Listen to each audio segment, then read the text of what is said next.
کیا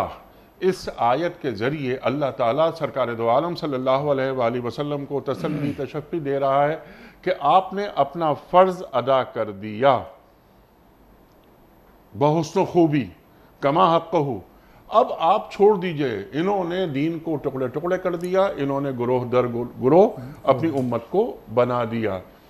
ان کا معاملہ اللہ کے سپرد ہے، ہم ان سے نمٹ لیں گے۔ کیا اس کی ایک تعبیر یہ بھی ہو سکتی ہے؟ دیکھیے، اگر سورہ مائدہ کی جو آیات ہیں 35ویں آیت سے شروع ہوتی ہے، اچھا،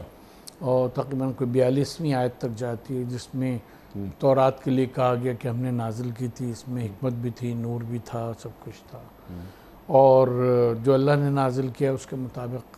حکم ان کو کرنا تھا، جی ہاں، اس کے مطابق فیصلے کرنے تھے۔ پھر انجیل کا ذکر ہے، وہ ہے، پھر قرآن مجید کا ذکر ہے۔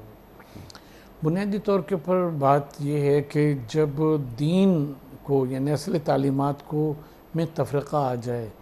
اور اس کی تفہیم کو فرقوں کی بنیاد بنا لی جائے، مختلف تفاہیم کو، تو پھر ہوتا یہی ہے کہ کوئی اپنے مسلک سے ہٹنے کو تیار نہیں ہوتا۔ اور قرآن مجید کی ایک اہم صفت یہ